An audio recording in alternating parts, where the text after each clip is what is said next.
துலாம் ராசியின் அதிபதி சுக்கிரன். யோகக்காரர்கள் யாருன்னு பார்த்தீங்கன்னா சனி, புதன். இந்த 2 கிரகமும் உங்களுக்கு யோகத்தை கொடுக்கக்கூடிய கிரகங்கள். யோகம் இல்லாத கிரகமாக பார்க்கப்படுவது சூரியன், செவ்வாய், குரு. இவங்களால உங்களுக்கு யோகம் இருப்பது கடினம். நல்ல பலன்களை கொடுப்பவர் யாருன்னு பார்த்தீங்கன்னா உங்களுடைய ராசி அதிபதி சுக்கிரன். அதுபோல் ராஜயோகத்தை சேர்ந்து கொடுப்பவர்கள். இப்போ ஒரு கிரகத்தோட இன்னொரு கிரகம் சேரும்போது பலன்கள் இன்னும் அதிகரிக்கும். அப்போ அதுபோல் சேரும்போது ஏற்படக்கூடிய ராஜயோகம் எந்த கிரகத்தால் கிடைக்குது அப்படின்னா புதனும் சந்திரனும். இந்த 2 கிரகமும் ஒன்று சேர்ந்ததுன்னா கேந்திர திரிகோணங்களில் இருந்தால் இந்த ராசிக்கார நண்பர்களுக்கு அந்த கூட்டணி ராஜயோகத்தை கொடுக்கக்கூடிய அற்புதமான ஒரு கூட்டணி. துலாம் ராசி நண்பர்கள், தோழிகள் உறுதியான கோட்பாடு உடையவர்கள். யாருக்காகவும் எதுக்காகவும் தன்னுடைய கோட்பாட்டை மாற்றிக்கவே மாட்டீங்க. எதையுமே நல்லா சிந்திச்சு ஒரு முடிவுக்கு வரக்கூடியவர்கள். தன்னுடைய பிறந்த குலத்தின் மேலே, பரம்பரை மேலேயோ அல்லது குடும்பத்தின் மேலேயோ நல்ல மரியாதை வைத்திருக்கக்கூடியவர்கள். அதுக்காக கஷ்டப்படுவாங்க. எந்த ஒரு அவமானத்தையும் நம்ம சந்தித்து விடக்கூடாது, ஏற்படுத்தி விடக்கூடாது அப்படின்னு பாடுபடுறதில் துலாம் ராசி நண்பர்கள் கெட்டிக்காரர்கள். அதிக நேரம் கற்பனையில் முழுகக்கூடியவர்கள். கற்பனை அப்படிங்கிறது மிகப்பெரிய ஒரு டைமை எடுத்துக்கும் உங்கள்கிட்ட இருந்து. கோட்டை நேரில் கட்டுறதை விட கற்பனை கோட்டை அதிகமாக உங்கள் கனவுல கட்டு. அதுபோல் மலர்கள், வாசனைகள், இதன் மேலே அதிக விருப்பம் உங்களுக்கு இருக்கும். ஆள் உயரம், உருவத்தை பொறுத்த வரைக்கும் அடுத்தவர்களை கவரக்கூடிய, வசீகரிக்கக்கூடிய ஒரு கவர்ச்சியான தோற்றம் உடையவராக பெண்களும் ஆண்களும் இருப்பீங்க. வெளிநாட்டில் தொழில் உங்களுக்கு சிறப்பாக இருக்கும். வெளிநாட்டு பொருட்களை வாங்கி குவிப்பீங்க. அதன் மேலே ஆர்வம் அதிகமாக இருக்கும். எடுத்த காரியம் நிறைவேறும். உங்களுக்கு ஒரு அதிர்ஷ்டசாலிகள். சில பேருக்கு எந்த காரியம் தொட்டாலும் தடை, தாமதம் இதெல்லாம் வரும். உங்களுக்கும் வரும். ஆனால் கடைசியாக உங்களுடைய காரியம் கண்டிப்பாக வெற்றி அடையும். அப்படி ஒரு கைராசிக்காரங்க துலாம் ராசி நண்பர்களும் தோழிகளும். புகழ், கௌரவம், அந்தஸ்து உங்கள் வாழ்க்கையில் கண்டிப்பாக எந்த பகுதியில் இருந்தாலும் சரி, எந்த வயதில் இருந்தாலும் உங்களுக்கு கிடைத்துவிடும். துலாம் ராசியை பொறுத்த வரைக்கும் ஒரு சூட்சமும் உண்டு. என்னென்னா, காலப்புருஷனுடைய 7ஆம் வீடு சூரிய பகவானின் அவரோகண பாதையின் முடிவு. அப்போ உங்களுடைய பிறப்பை எது நிர்ணயிக்குது, தீர்மானம் செய்து அப்படின்னா கர்மாவை பொறுத்த வரைக்கும் சனி பகவான் தான் தீர்மானிக்கிறார். உங்களுடைய ஜாதக கர்மாவை தீர்மானிக்கக்கூடிய சக்தி சனி பகவானுக்கு உண்டு. அவர் உச்சம் பெறுகிறார். சுகத்தையும் சந்தோஷத்தையும் தரும் சுக்கிரன் ஆட்சி பெறுகிறார். இது ஒரு பாட்டு இருக்கு. இந்த பாட்டு எப்படின்னா, செவ்வாயின் முயற்சியில் உழைப்பின் சனியின் பலத்தை சற்பமான சுவாதியில் பெருக்கி ஆணவம் எனும் சூரியன் குணத்தை தாழ்த்தி உயர்ந்தால் 7 எனும் சமுதாயத்தில் உயர்ந்து தர்ம சிந்தனையில் விசாகத்தின் குருவாகி நிற்பான். அதாவது செவ்வாய் கிரகத்தின் முயற்சி செவ்வாயினுடைய அதிபதி. அதுபோல சனி கிரகத்தினுடைய உழைப்பால், சனியின் பலத்தால் உழைத்து ஆணவம் என்ற சூரியன் குணத்தை தாழ்த்தினால் 7 எனும் சமுதாயத்தில் உயர்ந்து இந்த உலகத்தில் உயர்ந்த புகழை அடைந்து சிந்தனையில் குருவாகி நிற்பாய். எல்லா புகழையும் பெற்று இந்த உலகத்துக்கே தலைவனாகி நிற்பாய் அப்படிங்கிறது இதனுடைய அர்த்தம். நல்லா முயற்சி பண்ணுங்க, நல்லா உழையுங்க. இந்த கர்வத்தையும் ஆணவத்தையும் விட்டுவிடுங்க. இந்த உலகத்தில் பெரிய புகழை துலாம் ராசி நண்பர்களும் தோழிகளும் அடைவீர்கள். ராசி சக்கரத்தினுடைய நட்சத்திரம் என்ன? தராசு. துலாம் ராசி அப்படின்னாலே தராசு மிக முக்கியமானது. நீதிமன்றத்தில் பார்த்துருப்போம், தராசு அப்படி பிடிச்சிருப்பாங்க. எந்த பக்கமும் சாயக்கூடாது. நீதி, நேர்மை, நியாயம் அப்படின்னா அந்த தராசு சமமாக நிற்கணும். உங்கள் வாழ்க்கையில் நீங்கள் எப்பொழுதுமே சமமாக நிற்கணும். எந்த பக்கமும் சாயக்கூடாது. துலாம் ராசியை பொறுத்த வரைக்கும் எந்த பக்கம் சாயறீங்களோ உங்களுடைய சந்தோஷம், அதாவது உங்களுக்கு சுக்கிரன் தரும் சந்தோஷம் போய்விடும். ஏன்னா சுக்கிரனால தான் உங்களுக்கு யோகம். அந்த யோகம் உங்களுக்கு கிடைக்காது. எந்த ஒரு அநியாயத்துக்கும், சட்டத்துக்கு புறம்பான செயல்களிலும், யாருக்கும் துரோகம் செஞ்சாலும் இந்த சுக்கிரனுடைய யோகத்தை உங்களால் அனுபவிக்க முடியாது. அதுபோல தராசில் ஒரு பக்கம் கோபத்தின் எடை, இன்னொரு பக்கம் அமைதியின் எடை. இந்த ரெண்டுமே சமமாக இருக்கணும்.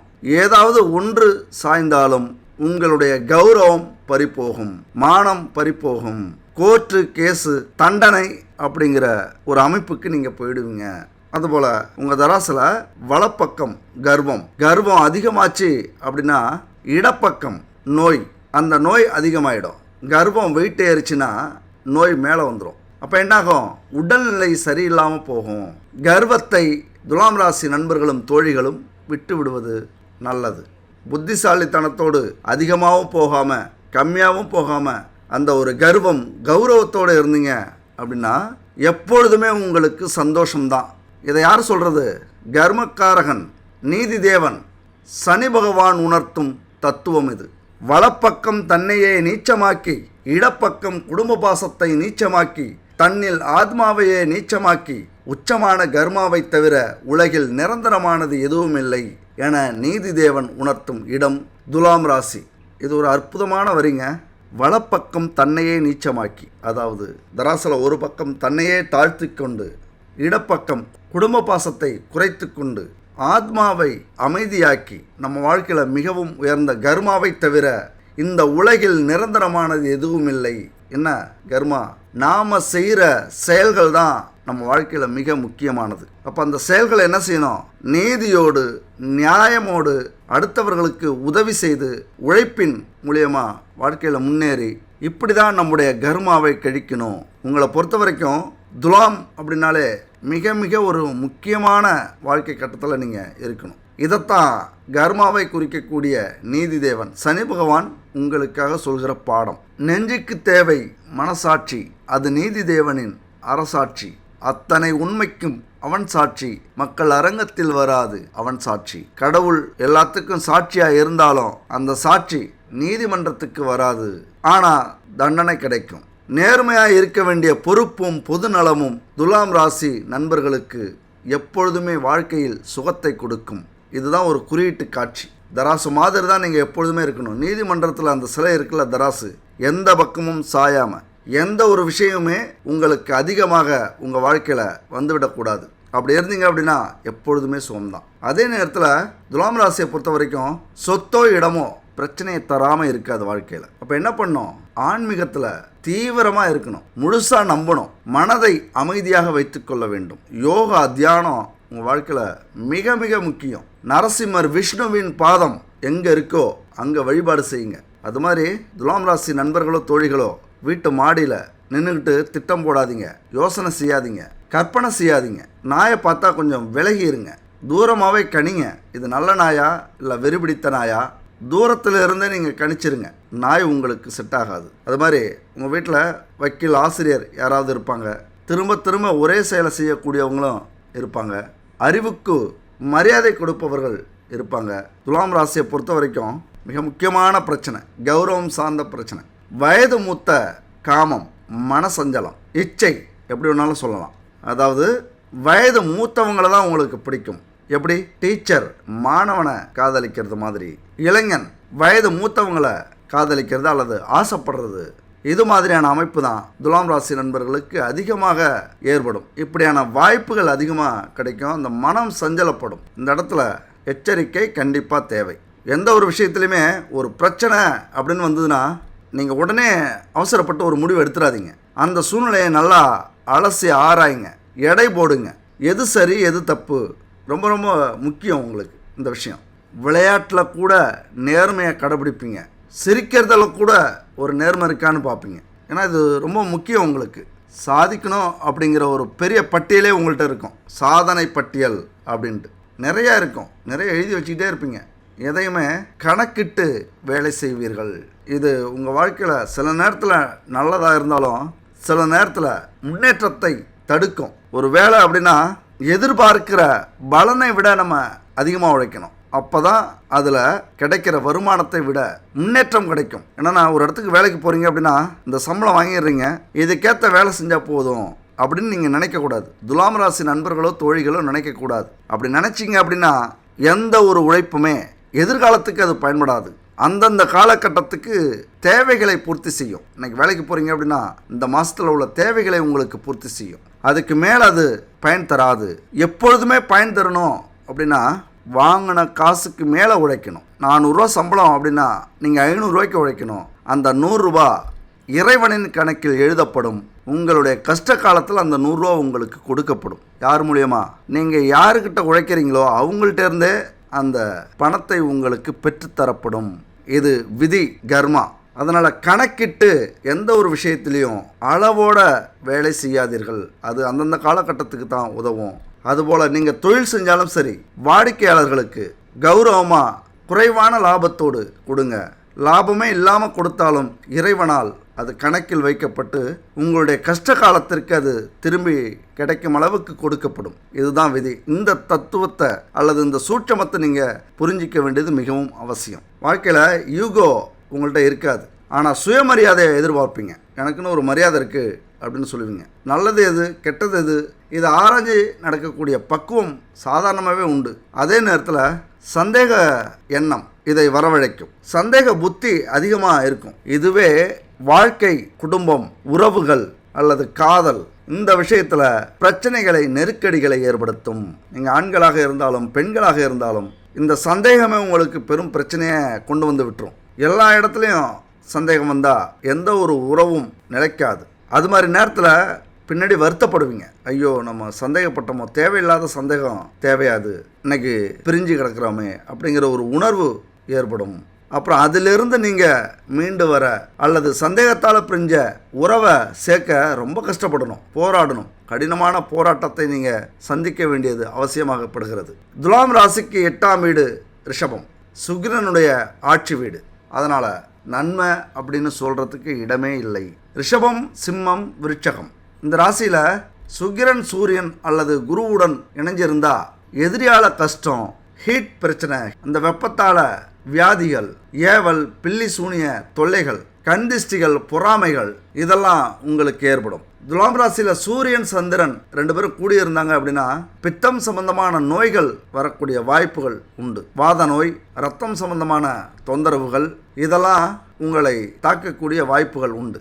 குரு, ராகு 2 பேரும் பலமிழந்து துலாம் ராசியில் இருந்தால் வயிற்றில் நோய், குடல் புண்கள் இது மாதிரியான வியாதிகள் வரக்கூடிய வாய்ப்பு உண்டு. அதுபோல் செவ்வாயும் கேதுவும் சுக்கிரனும் பலமிழந்து துலாமில் இருந்தால் இரத்த உறவு சம்பந்தமான பிரச்சனைகள் ஏற்படும். அதாவது உறவுகளிடையே பிரச்சனையை ஏற்படுத்தும். சுக்கிரன், சனி, ராகு இவங்களோட நீச்சமாகவோ பகை வீடுலேயோ இருந்தால் அது அரசு மூலியமாக தண்டனையை பெற்றுக் கொடுக்கும், பிரச்சனையை ஏற்படுத்தும். அதாவது கவர்மெண்ட்டால், அரசால் உங்களுக்கு பாதிப்பு ஏற்படும். துலாம், சனி இது 2 சேர்ந்துன்னா பொதுஜன தொடர்பாளர்களாக நீங்கள் இருப்பீங்க, ஜனங்களை சந்திக்கிறவங்களாக இருப்பீங்க. அப்போ என்ன நடக்கும் அப்படின்னா லஞ்சம், அடுத்தவங்க உங்களை அரசுக்கிட்ட போட்டு கொடுக்கறது, இப்படியான பிரச்சனைகளை நீங்கள் சந்திக்க வாய்ப்பு இருக்கும். துலாம் ராசியில் ராகு, கேது இந்த பாவக்கிரகங்கள் நின்று சுக்கிரன் பலமாக இருந்தால் எதிரிகளால் தொல்லையும் நோய் தொல்லைகளும் என்றைக்குமே தீராது, ஒரே பிரச்சனையாகவே இருக்கும் இந்த விஷயத்தில். அப்போ சந்திரன் நல்ல நிலையில் ஜாதகத்தில் இருந்தால் நீங்கள் கவலைப்பட வேண்டியதில்லை.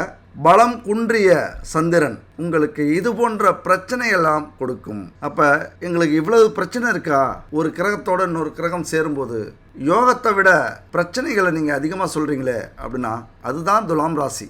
கர்மா. ஆனால் கர்மாவை உருவாக்கிய எனப்பன் ஈஸ்வரன் அதிலிருந்து மீளக்கூடிய வாய்ப்பையும் உங்களுக்கு கொடுக்கிறார். அது எப்படி அப்படின்னா பரிகாரங்கள் மூலியமாக. அந்த பரிகாரங்கள் எப்படி இருக்கணும் அப்படின்னா நோகாமல் நோம்பு கும்பிடுறது மாதிரி இருக்கக்கூடாது. உடலை வருத்தி கொண்டு, மனதை வருத்தி கொண்டு, ஒவ்வொரு கணத்தையும் வலியோட அனுபவிக்கக்கூடிய பரிகாரமாக இருக்கணும். அந்த பரிகாரங்கள் உங்கள் வாழ்க்கையில் மிகப்பெரிய பாவங்களை நீக்கும், கஷ்டங்களை நீக்கும். அப்போ அது மாதிரியான பரிகாரங்கள்லாம் என்ன இருக்குது அப்படின்னு பாருங்கள். எப்படி அந்த பரிகாரத்தை நம்ம செய்யலாம்? கண்டிப்பாக நீங்கள் வாரத்துக்கு ஒரு முறை விரதம் இருக்கலாம். திருவண்ணாமலையில் கிரிவலம் போகலாம். 14 கிலோமீட்டர் நம்மளை அப்படியே துடிக்க வைக்கும் அந்த வழி. இறைவனை காணலாம் அந்த வழியாலே. மந்திரங்கள் சொல்லுங்க, 1008 முறை, 1,08 முறை, இப்படி மந்திரங்கள் சொல்லுங்க. கடினமானது. அடுத்தவங்களுக்கு உதவி செய்யுங்க. உங்களுடைய உழைப்பின் மூலியமாக நீங்கள் வேர்வை சிந்தின அந்த பணத்தின் மூலியமாக உதவி செய்யுங்க. சந்திரன் நீச்சமாக உள்ள அமைப்பு இருந்தால் கண்டிப்பாக சந்திர வழிபாடு அவசியம். சந்திரனோட ராகு கேதுக்கள் இணைந்தா தோஷம்தான். சந்திரன் ராசியில் நீச்சமானாலும், நீசாம்சம் பெற்றாலும், சனியுடன் சேர்ந்து 8இல் இருந்தாலும் மனத்தடுமாற்றம், குழப்பம், நிலையில்லா புத்தி இது போன்ற குறைகள்லாம் ஏற்படும். சந்திரன் பலம் குறைஞ்சா பைத்தியம் கூட பிடிக்க வாய்ப்புண்டு. அதனால தான் இன்றைக்கும் ரொம்ப போராட்டத்தில் இருக்கீங்க. வாழ்வா சாவாங்கிற போராட்டம், காக்கா வலிப்பு கூட ஏற்படும் டென்ஷனில். பொதுவாகவே சந்திரன் குருவால் பார்க்கப்பட்டாலும், குருவுக்கு கேந்திரத்தில் இருந்தாலும் சகல தோஷங்களும் நிவர்த்தியாகும். அப்போ இது மாதிரியான அமைப்புலாம் வரணும் அப்படின்னா பரிகாரங்கள் என் அன்பு துலாம் ராசி நண்பர்களுடைய வாழ்க்கையில் மிக மிக முக்கியமானது. இதுக்கு என்ன அர்த்தம்? நீங்கள் யாரையும் நம்பலனாலும் இறைவனை நம்புங்கள். இந்த கர்மாவை கொடுத்தது இறைவன்தான், இதற்கான தீர்வையும் கொடுப்பார். நவக்கிரகங்கள் உள்ள கோயிலுக்காக போய் தினமும் முடிஞ்சால் சாமி கும்பிடுங்க. வீட்டில் தினமும் தீபமேற்றி மங்களகரமாக ஆன்மீகம் மணமணக்க உங்கள் வீடை எப்பொழுதுமே வச்சுக்கோங்க.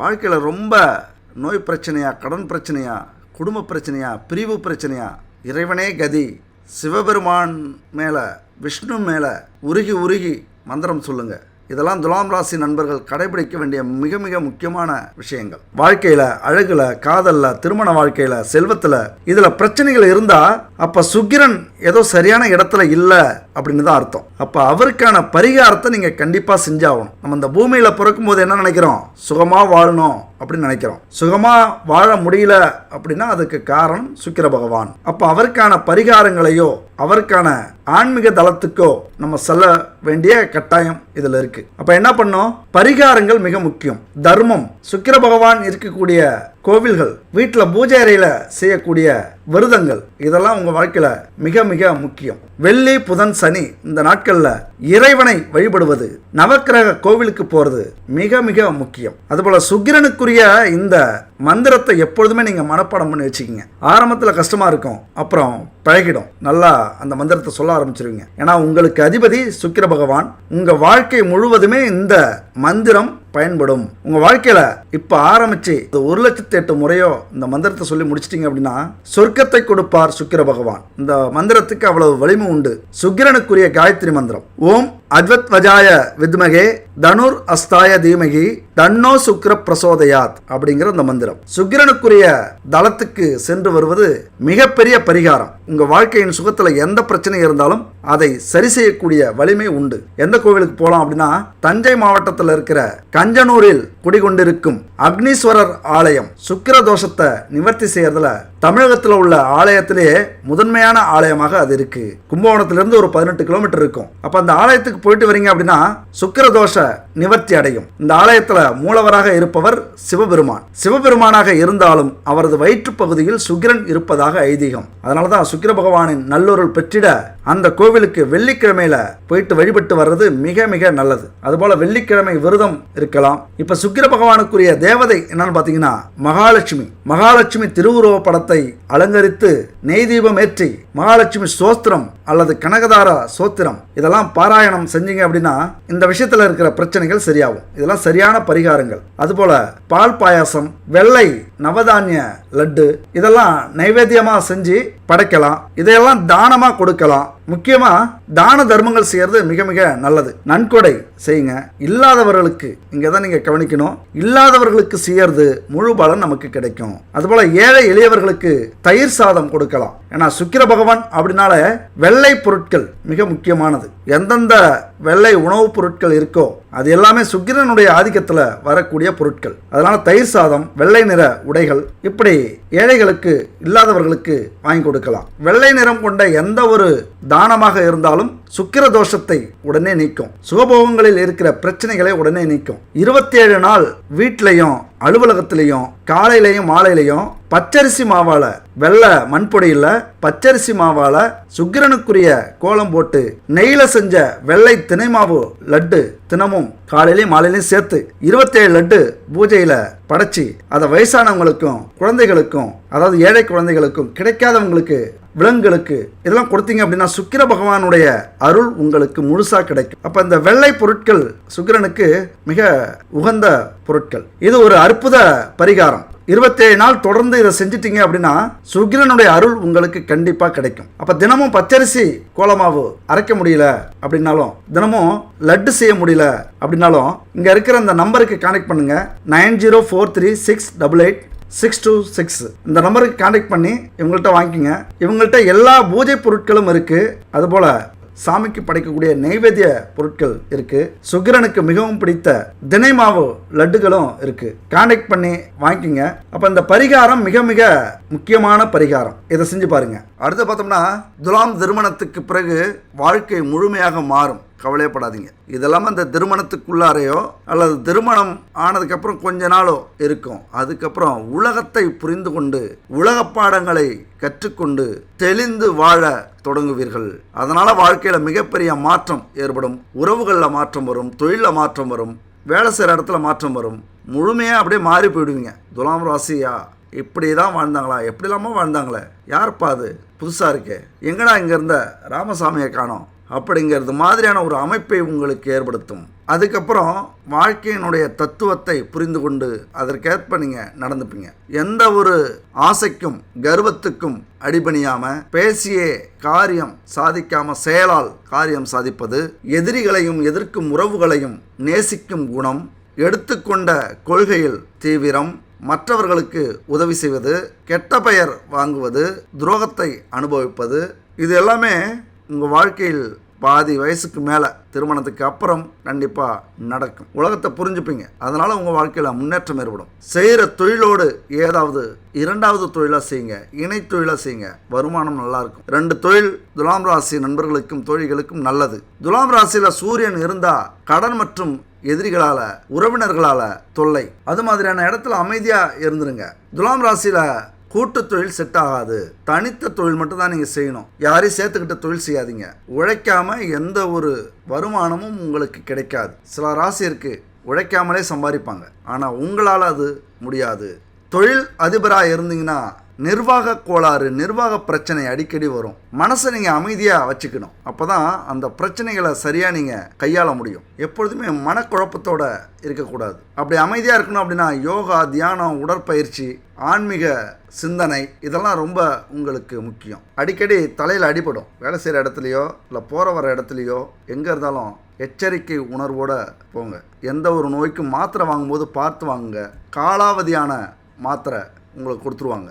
நீங்கள் பிறந்த ஊரில் ஆறு இருக்கும், பிறந்த வீட்டுக்கு பக்கத்தில் பெரிய ஏரி இருக்கும், நீர் சம்மந்தப்பட்ட ஏதாவது ஒரு விஷயம் இருக்கும். உங்கள் குடும்பத்தில் இந்த காளிஷு, கணேஷு, பிரகாஷு, விக்னேஷு இது மாதிரியான இஷு அப்படிங்கிற பேரில் உறவுகள் இருக்கும். குடும்பத்திலே இருப்பாங்க. நண்பர்கள் அதிகமாக இருப்பாங்க. எந்த நண்பர்கள்? ஆண்களாக இருந்தால் பெண் நண்பர்களும், பெண்களாக இருந்தால் ஆண் நண்பர்களும் அதிகமாக இருப்பாங்க. பெரிய மரம் உங்களுக்கு செட் ஆகாது, உயர்ந்த மரம். அதுபோல் வருஷ கணக்கில் இருக்குல்ல நீண்ட ஆயுள் கொண்ட மரங்கள் செட் ஆகாது. கொஞ்சம் அந்த மரத்தடியில் இருக்கும்போது எச்சரிக்கையாக இருங்க. வாடகை வீட்டு மூலியமாக உங்களுக்கு வருமானம் உண்டு. திருமணம் நல்லபடியாகவே நடக்கும். அதுக்கப்புறம் உங்களுக்கு வளர்ச்சி உண்டு, பொருளாதாரம் நல்லாயிருக்கும். உங்கள் வாழ்க்கையில் நீங்கள் திருமணம் செய்கிற வரைக்கும் பெரிய கஷ்டங்களையும் துன்பங்களையும் அடைந்து தான் தீர வேண்டிய ஒரு விதி. அதுக்கப்புறம் சிறப்பாக இருப்பீங்க. 1 8 சுக்கிரன் வர்றதுனால வம்பு வழக்கு உங்களை தேடி வரும். அப்போ இந்த இடத்துல தான் அமைதியும் ஆன்மீகமும் முக்கியமாக உங்களுக்கு படும். 2 7 செவ்வாய். சின்ன வயதிலே வருமானத்தை பார்ப்பீங்க. உங்களுடைய வாக்கால் தொழில் அமையும். அதாவது பேசியே நீங்கள் சம்பாதிப்பீங்க. மார்க்கெட்டிங், ஆசிரியர் தொழில், வக்கீல் தொழில் இது போன்ற தொழிலெல்லாம் உங்களுக்கு அற்புதமாக புகழ் கிடைக்கும். தொழிலில் சம்பளத்தை என்ன பண்ணணும், நீங்கள் கணவனிடமோ அல்லது மனைவியிடமோ கொடுத்து தான் வாங்கணும். ஏன்னா 3 6 அதனால் பணத்தை கொடுத்து வாங்கினீங்க அப்படின்னா குடும்பத்தில் அந்யோன்யம் அதிகரிக்கும். இல்லைனா ஒரு பைசா கண்ணில் காட்டுறதில்ல, என்னை மதிக்கிறதே இல்லை அப்படின்னு குடும்பத்தில் பிரச்சனை வரும். அந்த கம்யூனிகேஷன் கெட்டு போகும். ஏன்னா இது மாதிரியான விஷயங்கள் தான் நம்ம குடும்பத்தில் நம்மளை பிணைக்கிற விஷயங்கள். ஒரு அன்பை ஏற்படுத்துகிற, ஒரு மரியாதையை ஏற்படுத்துகிற ஒரு விஷயங்கள் இதெல்லாம். பார்த்தியா, சம்பளம் வாங்கிட்டு வந்தால் கொடுத்து வாங்குறாருப்பா, இல்லை என் பொண்டாட்டி கொடுத்து வாங்குவா அப்படிங்கிற ஒரு நல்ல எண்ணத்தை உருவாக்குற விஷயம் இந்த விஷயம். திடீர் பயணம் உங்களுக்கு ஏற்படும். பக்கத்து வீட்டு பிரச்சனை எந்த நேரமும் இருந்துகிட்டு தான் இருக்கும். அந்த தொல்லை தீராது. பாகப்பிரிவினையில் பிரச்சனை இருக்கும். வீட்டில் புத்தகம் உங்கள்கிட்ட அதிகமாக இருக்கும். மார்க்கெட்டிங் தொழில் நல்லா உங்களுக்கு அமையும். அதில் நல்லா புகழையும் வெற்றியையும் அடைவீங்க. யாரையும் நம்பி சீட்டு போடாதீங்க. உங்கள் வாழ்க்கையில் எதையும் அவசரமாக முடிவெடுக்காதீங்க. இழப்புத்தான் உங்களுக்கு ஏற்படும். சகோதரன் இருக்க கொஞ்சம் வாய்ப்பு குறைவு தான். அப்படியே இருந்தாலும் வேதனை அதிகம். அவர்களால் இடையூறுகள், தொல்லைகள் அதிகமாக இருக்கும். 4 5 என்னதான் இடம் வாங்கினாலும் அதில் வீடு தாமதமாக தான் கட்டுவீங்க. நீண்ட காலமாக அது சும்மாவே இந்த இடம் இருக்கும். கல்வியில் கொஞ்சம் தாமதம், குறைவு தான். 4 5 சனி. அப்போ பெற்றோர்களுக்கும் அதாவது தாய்க்கும் உங்களுக்கும் உறவு பலமாக இருக்காது. கொஞ்சம் பிரச்சனையாகவே இருக்கும். நம்ம முன்னாடியே சொன்னது மாதிரி மாடியிலேருந்து எதையும் யோசிக்காதீங்க.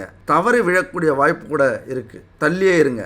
மலை சார்ந்த பகுதிக்கு மலை உச்சிக்கு இதெல்லாம் போகாதீங்க. நான் வீடு பக்கத்தில் இருக்கிறதுனால அடிக்கடி மலைக்கு எல்லாம் போக வேண்டாம். அப்படியே போனாலும் 2-3 பேரோட போங்க. கவனமாக இருங்க. அரசு வங்கியில் கடன் வாங்கினா கட்டுறது சிரமம். அப்போ அரசால் பிரச்சனைகள் வரும். தனியார் வங்கி அப்படின்னா உங்களுக்கு ஈஸியாக இருக்கும், கடன் அடைச்சிருவீங்க. ஏன்னா அரசுக்கும் உங்களுக்கும் 7ஆம் பொருத்தம் அப்படின்னு சொல்லுவாங்கள்ல, அந்த மாதிரி செட் ஆகாது. கவர்மெண்ட் வேலை கிடைக்கிறது கஷ்டம். கிடைச்சாலும் அதில் இந்த லஞ்சம் வாங்குகிற பிரச்சனை, பதவிக்காக பிரச்சனை, எப்படப்பா இந்த வேலையை விட்டு போகலாம் அப்படிங்கிற உணர்வு உங்களுக்கு ஏற்படும். இதெல்லாம் ஒரு வேலையா, இவ்வளவு தொல்லைகள் இருக்கே அப்படின்னு தூக்கி போட்டு வர்ற மாதிரியான வேலையில் தான் உங்களுக்கு அமையும். புதன் தந்தைக்கும் உங்களுக்குமே செட் ஆகாது. இல்லைனா தந்தையால் உங்களுக்கு அதிக விரய செலவு ஏற்படும். ஆனால் தந்தைக்கு விவசாய நிலங்கள் அதிகமாக இருக்கும். தந்தை தாத்தா கோவிலுக்கு இடம் கொடுத்தவராக இருப்பார்கள், கோவில் திருப்பணி செய்தவராக இருப்பார்கள். பாரம்பரியம் நல்லா இருக்கும். அதே நேரத்தில் அவர்களுடைய சொத்தை உங்களால் பிரச்சனை இல்லாமல் அனுபவிக்க முடியாது. அதுபோல் பஞ்சாட்சர மந்திரம். பஞ்சாட்சரம் அப்படின்னா சிவனுக்குரிய மந்திரம். ஓம் நமச்சிவாய அப்படிங்கிற அந்த மந்திரத்தை தொடர்ந்து உச்சரிச்சிட்டு வரீங்க அப்படின்னா தினமும் ஒரு 10 நிமிஷம், ஒரு 18 முறையோ அல்லது 27 முறையோ உச்சரிச்சிட்டு வரீங்க அப்படின்னா ஐம்புலன்களும் கட்டுப்படும். குடும்பத்தில், தொழிலில், வேலையில் தடைகள் ஏற்படுத்தும் எதிரிகளையும் துரோகிகளையும் தோல்விகளையும் வீழ்த்தக்கூடிய வலிமை இந்த மந்திரத்துக்கு உண்டு. குடும்பத்தையும் தொழிலையும் கவசம் மாதிரி இந்த மந்திரமும் உங்களை பாதுகாக்கும். ஓம் நமச்சிவாய. அடுத்த முக்கியமான விஷயங்க, நல்லதோ கெட்டதோ எது நடந்தாலும் எப்போதும் நம்பிக்கையோடு இருங்க. இந்த நம்பிக்கை எண்ண தெளிவு அடைவதற்கு உதவுது. நேர்மறை எண்ணங்களை நோக்கி நம்முடைய ஆற்றலை முறையாக செலுத்துறதுக்கு உதவுது. நம்பிக்கையே உலகின் மிகவும் சக்தி வாய்ந்த விஷயம். நம்முடைய எண்ணம் எந்த பிரபஞ்சத்துக்கு வேணாலும் போயிட்டு வரும். அவ்வளவு சக்தி வாய்ந்தது நம்முடைய எண்ணம்.